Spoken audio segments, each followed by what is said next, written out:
Family Theater presents Jimmy Durante and June Haver. From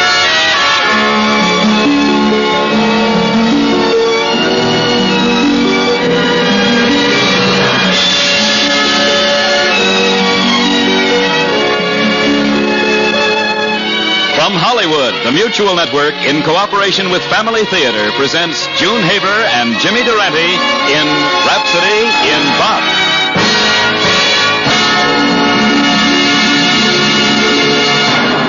Family Theater's only purpose is to bring to everyone's attention a practice that must become an important part of our lives if we are to win peace for ourselves, peace for our families, and peace for the world.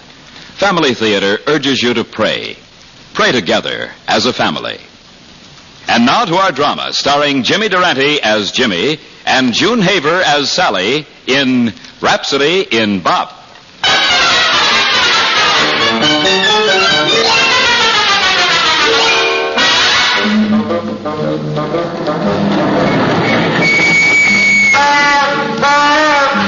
Yes, sir. What'll it be? 3 gallons of gas, please. 3 gallons of gas? In your gas tank or in your cigarette lighter? Please, Junior, please, no remarks. Well, I just couldn't help that one. Son, I have 3 gallons my way clean across. What's that young lady crying about? Oh, you mean the girl by the oil can? You whistlers talk awful funny. I mean that girl by the Earl can. Well, I don't know what she's crying about. You find out. I can't stand to see a pretty girl cry. What goes on here? Young lady, that's no way to carry on. Well, you can carry on the way you want to. This is my way. I presume you're not doing that just to get your pretty little nose red? No. Oh, he said he was a talent scout. He said he could get me a screen test in Hollywood. Well, I gave him the money to buy my ticket to California. And that's the last you saw of him? Yes. There, child. How much did he take you for? $75. Why, it's an outrage. It's grand larceny. That's the way they got it here in the paper. They got a dash between larceny. Anyway, what's your name? Sally Shannon. Sally Shannon. Seems like I've heard that name before. Glad to know you, Sally. I'm Jimmy Nizzola. Wait, I'll give you my card. Thank you. Jimmy Nizzola, piano's wrecked while you wait. World's greatest ivory buster, Dixieland style. Permanent address, Billboard, Cincinnati. That's me. Well, how do you do, Jimmy Nizzola? How do you do? Is this your suitcase here? Mm-hmm. Maybe we can catch up with that talent scout. Come over to the car and meet Aunt Harriet. Who's Aunt Harriet? A sweet little old lady who joined me in Topeka, Kansas. Well, where's your car? Right here. This fine Pierce Arrow. Oh, good gracious, that thing? Sister, you're speaking of the jalopy I love. Well, it ought to be in a museum. Tut, child, wait a minute. There's a lot of mileage in that old coffee grinder yet. I keep saying with my fingers crossed. Well, where's Aunt Harriet? I don't see any Aunt Harriet. She's asleep in the back seat. I'll wake her up. Oh. Aunt Harriet, wake up, wake up. 3 gallons of gas. Oh, yes, yeah. Well, where are we, Jimmy? We're just outside of Albuquerque, New Mexico. Move over, Aunt Harriet. We've got another passenger. Well. Oh, a pretty young lady. Aunt Harriet, this is Sally Shannon. How do you do, Sally? Hello, Aunt Harriet. I'll put your suitcase away. My, but it's heavy. What do you got in it? Well, sheet music mostly. You see, I play the piano, too. Well, imagine that. You're among friends, my dear. You see, my husband, when he was alive, used to be a piano tuner. Oh, how interesting. You two kids get acquainted. I've got to check my... Are you going to California, too? Yes, Aunt Harriet. Yes, I am. Why, child, you've been crying. Yes, I've lost all my money. Oh, goodness gracious, you too? What do you mean, you too? You too? Yes. My daughter Bessie wanted me to come to California for a visit. She sent me the bus fare and, well, I lost it. Oh, what a shame. Bessie and her husband are not very well off, so I didn't want to ask Bessie for any more. Oh, so you're hitchhiking? Yes, thanks to Jimmy Nizzola. He stopped in Topeka for 3 gallons of gas. Oh, he's a mighty fine man, Sally. Oh, his talk is tough, but his heart is tender. He does seem nice, awfully nice. Wait a minute. Easy on that hood. He's so kind-hearted, giving people lifts. Why, do you know, all the way across Kansas, we had a widow with 3 children and a pet pig. Oh, it was love at first sight. You mean Jimmy fell in love with the widow? No, the pig fell in love with Jimmy. Say, this is going to be a lot of fun. Oh, of course. Things are never as bad as they first seem to be. Maybe I'll get to California after all. There's no maybe about it, young lady. You'll get there. I have money in the bank in New York, so when I get to Hollywood, I'll be all right. I know people there, too. We'll get there. Don't worry about that. Okay, mister. Are you girls all set? Yes, Jimmy, all set. Home, James. Then we're off in a cloud of oil smoke.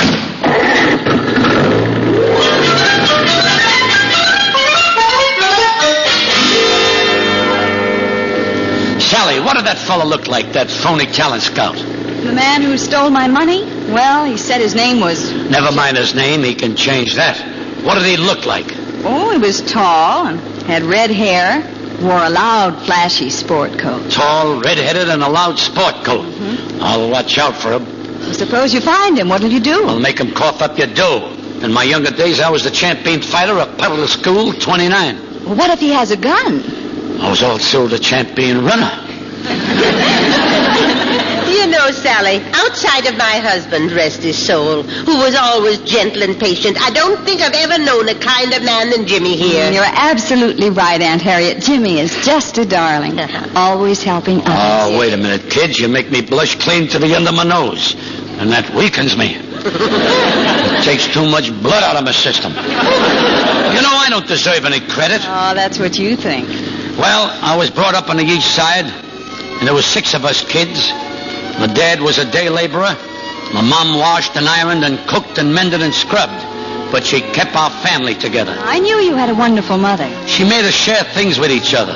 She used to tell us kids, it's more blessed to give than to receive. Poor people know that. When you need help, don't go to rich people. Go to poor people. Poor people know what it means to be hungry. They'll squeeze out an extra $1 somehow to give it to somebody who needs it. That's what she told us. So, I don't deserve any credit, kids. I'm just doing what I was taught to do by the kindest person I ever knew, my mother.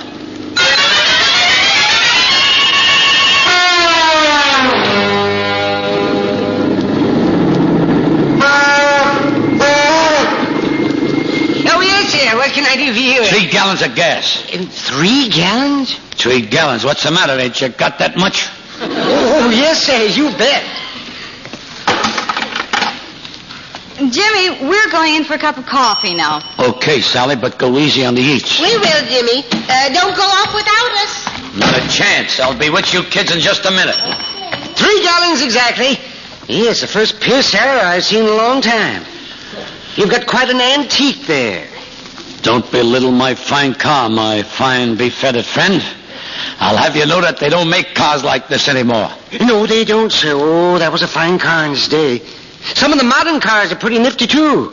Take a look at that blue convertible right over there. I was just giving it a gander. Boy, it's a dilly. Yeah, it belongs to a big Hollywood talent scout. I suppose though... Huh? A talent scout? Yeah, Jimmy McGuire. Oh, he's a nice guy. He's not stuck up at all. Everybody calls him Red. He wouldn't have red hair, would he? Yeah, well, what do you think? Talent scout. Tall, red hair, flashy sport coat. What kind of clothes does this guy wear? Dignified and conversatory? Oh, brother, not Jimmy McGuire. He's got red socks, yellow shirt, green slacks, and a sport coat that looks like a rainbow. That I'd like to see. Where is this walking Easter egg? He went to that little store across the highway there. Thanks, mister. I got business in that store. I'd better leave this door open. I may be coming back in a hurry.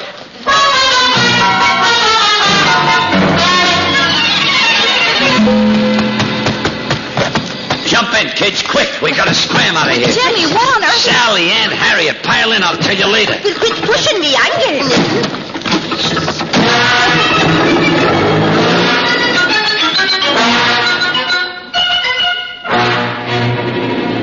Jimmy, what happened? happened back there at the filling station? Yes, what scared you? And how did you get that lump on your jaw? Well, kids, now that I've got my breath back, I guess it's safe to slow down and tell you the good news. What good news? Here, Sally, count these bills. Oh, good heavens, he must have robbed a bank. 50, 60, 70, $75. That's your money, Sally. I caught up with your talent scout. Oh, Jimmy, you didn't. I sure did. With your description, how could I miss? Tall, red-headed, and a sport coat like a rainbow. Didn't I tell you Jimmy was wonderful? What did the man say when you asked him for the money? Yes. Well, after I chased him out of the back door of the store, across a potato patch, through a mess of cactus into an old corral, he didn't have any breath left to say anything. He shoves his wallet at me, I takes out 75 smackers, and I hands it back. Well, then what did you say to him? Nothing. I didn't have any breath left either. Oh, Jim, you got my money back. You're so wonderful. I'm going to give you a great big You know what? I should have given back that to you $1 at a time.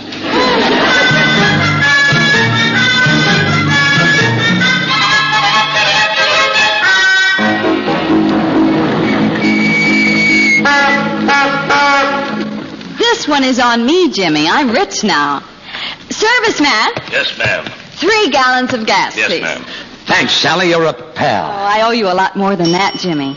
And while we're stopping, let's eat. A real dinner this time. Oh, yes, let's do that. I'm starved. I could eat a porterhouse or two myself. Wait a minute. Wonder where that police car is going. Oh, I guess they're still hunting that crazy man. Crazy man. Yeah, didn't you hear it over the radio? A crazy man held up Red McGuire, the famous movie talent scout, and got away with a lot of money. Oh, when did that happen? Oh, just this afternoon. Wait, I think the news broadcast is on now. I've got my radio right here. Maybe they'll have something about it. Was passed by the Senate this morning. Police have not yet captured the maniac who assaulted James Wellington McGuire, prominent Hollywood talent scout. The attack took place on Highway 66 near Sageview. Strangely enough, although McGuire's wallet contained a large sum of money, the man took only $75. That's how they knew he was crazy. McGuire is on his way to the Happy Valley Festival, where he'll attend the Festival of the Bees. The cattle market today remained... Well, that's all of that. The lunchroom is right over there if you folks want to eat. That's funny. I don't feel hungry anymore. Strange, neither do I. How about you, Aunt Harriet? Well, what do you know? No appetite. In that case, we'd better nosy along. Mister, the radio said McGuire was going to Happy Valley. Oh, sure, to the Festival of the Bees. It's a music contest. String trios. Beethoven, Bach, and Brahms. Beethoven, Bach, and Brahms. Oh, classical stuff, huh? But where is Happy Valley? Well, you turn right at the next stoplight and drive about 12 miles. There's going to be a lot of excitement there today. Son, all right you are. All right you are.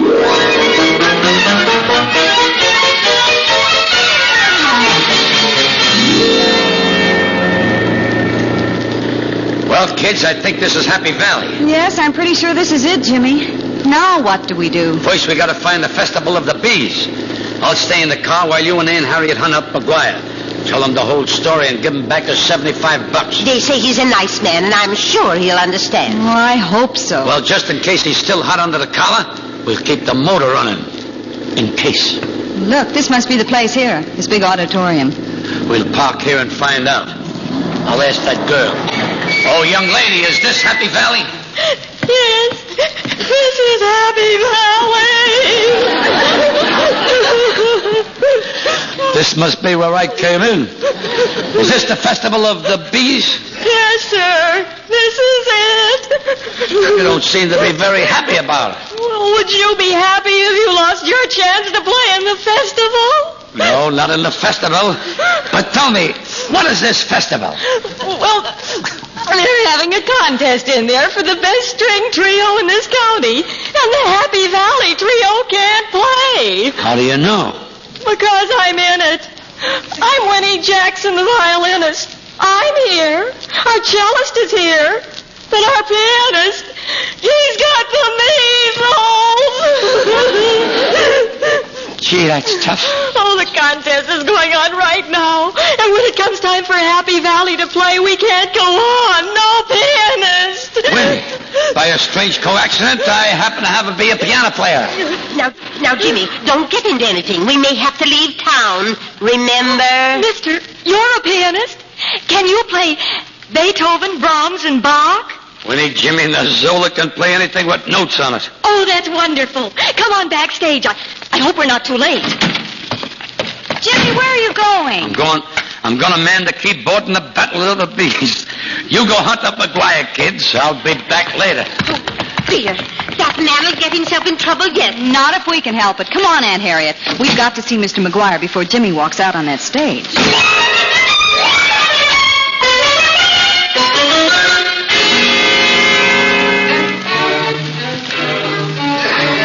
And so that's how it happened, Mr. McGuire. And here's your $75. Jimmy's not crazy, Mr. McGuire. He's the kindest man in the world. Oh, you're not angry? Over all that good publicity? Of course not, Miss Shannon. Oh. Besides that, I've been mistaken for the same man several times before. Oh, then you understand. Certainly. It's the sport coat. My wife warned me not to wear it. Well, we're sorry we have to call you out here in the lobby. Oh, yes, right in the middle of the contest. Oh, that's all right, ladies. I'm very fond of classical music, but 3 solid hours of it gets a little monotonous.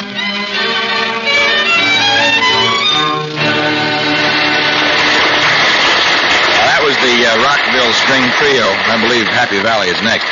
By the way, where is this man, Jimmy? Well, get set for a shock, Mr. McGuire. Jimmy's playing piano for the Happy Valley String Trio. No kidding. Well, that I want to see. Happy Valley's my hometown, you know, so come on in, ladies, and we'll all root for Happy Valley.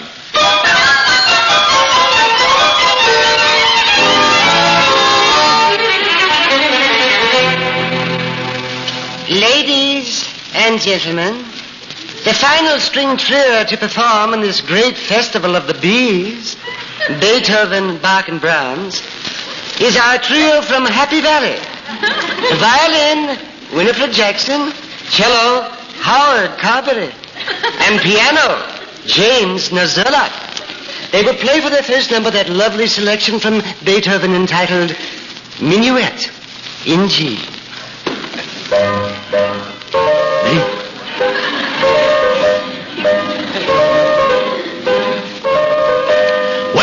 Wait a minute. Stop the music. I got an idea. Who will be with you when I'm far away? When I'm far, far away from you? Hey, now, who will be with you when I'm far away? Let me hear that high note. Who's gonna tell you all those pretty things? Who's gonna buy you all those diamond rings? Say, who will be with you when I'm far away? When I'm far, far away. Let me hear that band. Say, now, who will be with you when I'm far away? Let me hear that high note.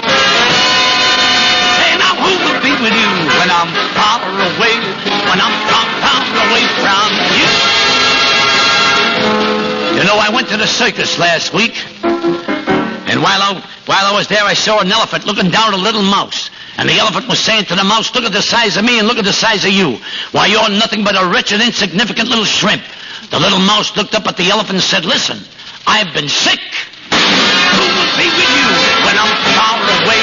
When I'm far, far away from you? Say now, who will be with you when I'm far away? When I'm far, far away from you? Say, who will be with you when I'm far away? Let me hear that high note again. What a band. You know, last night I'm walking down Hollywood Boulevard, just commuting with nature, when I accidentally bumped into a guy. Well, being a gentleman, I apologized, but he wasn't satisfied. He demanded an autopsy. So I ups to him. I face with my right, I face with my left. I sees an opening. I'm flat on my back. So picking myself up from the gutter, I puts a chip on my shoulder. I said, knock it off. Knock it off. 5 minutes later, the chip was still there, but the shoulder was gone. When I'm far, far away from you. Yes, sir. When I'm far, far away from you.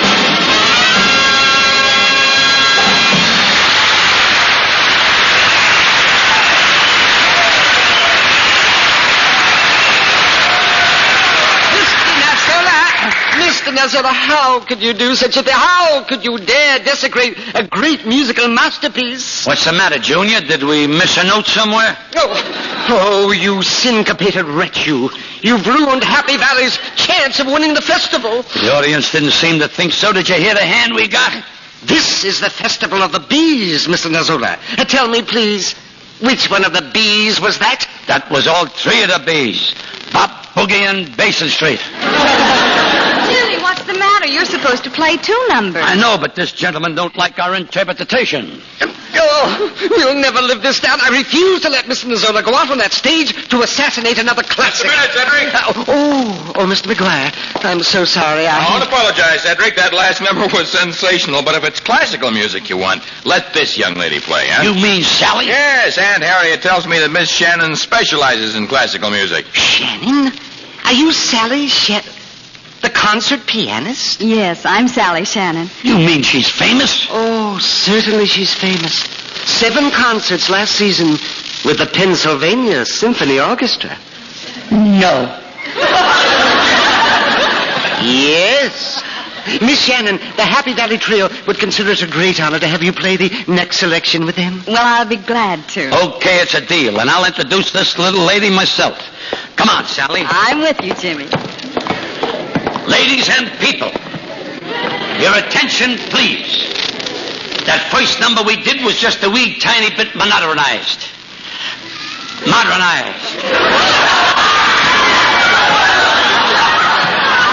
They can't stick to Ranny.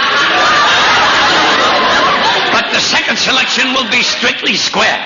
At the ivories on this number is the well-known concert pianist, Sally Shannon.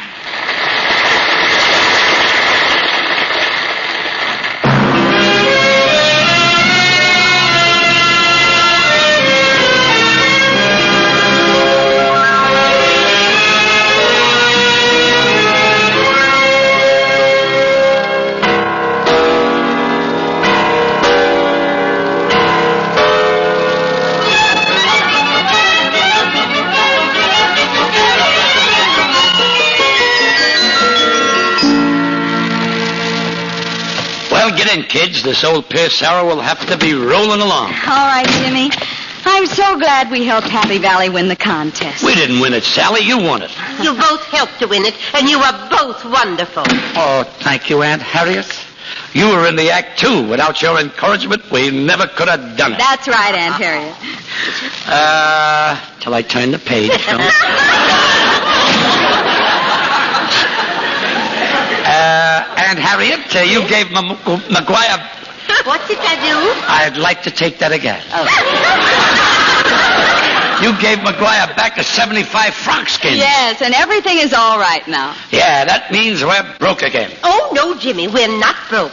What do you mean, Aunt Harriet? I found my money, the money I thought I'd lost. You did? Where? Well, I jumped up and down so hard applauding you and Sally that I shook it loose from somewhere inside my clothes.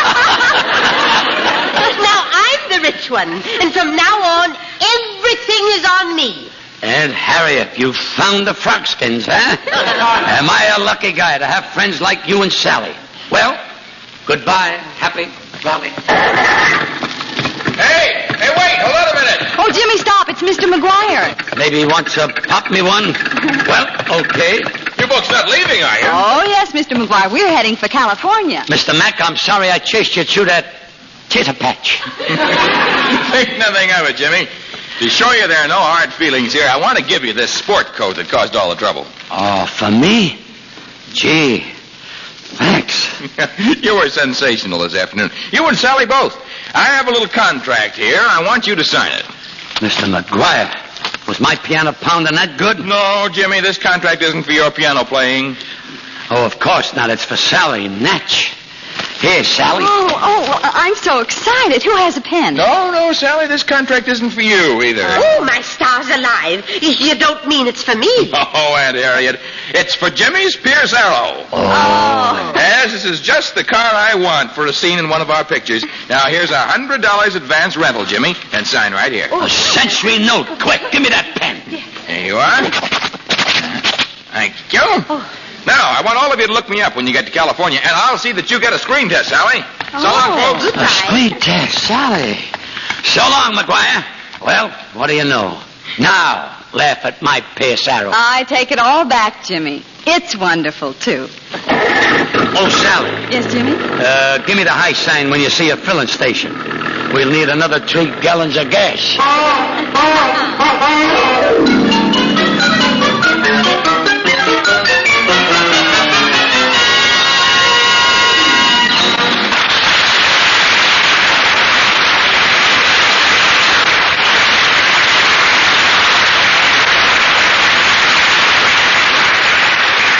And here, once again, stepping out of character, are June Haver and Jimmy Durante. Thank you, Howard.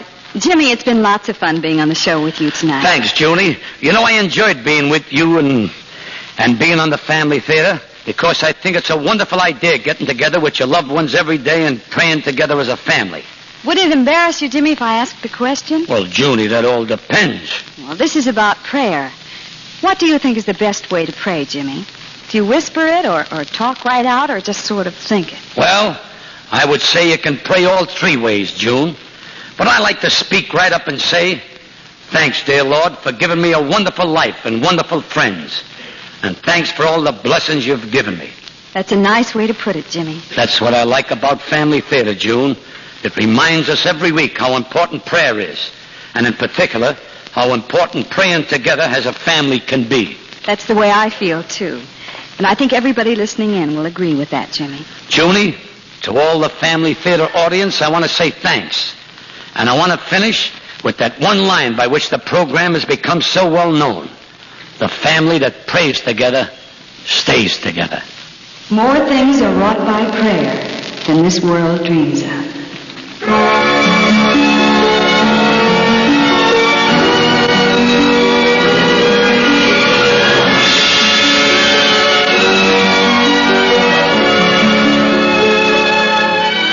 From Hollywood, Family Theater has brought you Jimmy Durante and June Haver in Rhapsody in Bob, with Verna Felton as Aunt Harriet. Others in our cast were Howard McNear, Lamont Johnson, Martha Shaw, Robert O'Sullivan, and Jack Raymond. The script was written by Harry Lawrence, with music composed and conducted by Harry Zimmerman, and was directed for Family Theater by Joseph F. Mansfield. Transcribed, this series of Family Theater broadcasts is made possible by the thousands of you who feel the need for this type of program, by the Mutual Network, which responds to this need, and by the hundreds of stars of stage, screen, and radio who give so unselfishly of their time and talent to appear on our Family Theater stage. To them and to you, our humble thanks.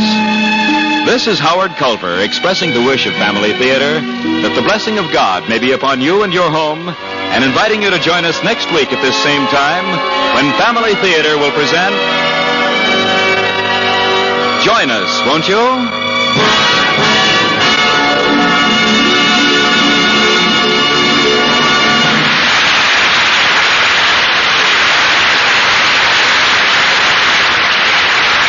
Family Theater is broadcast throughout the world and originates in the Hollywood studios of the world's largest network, the Mutual Broadcasting System.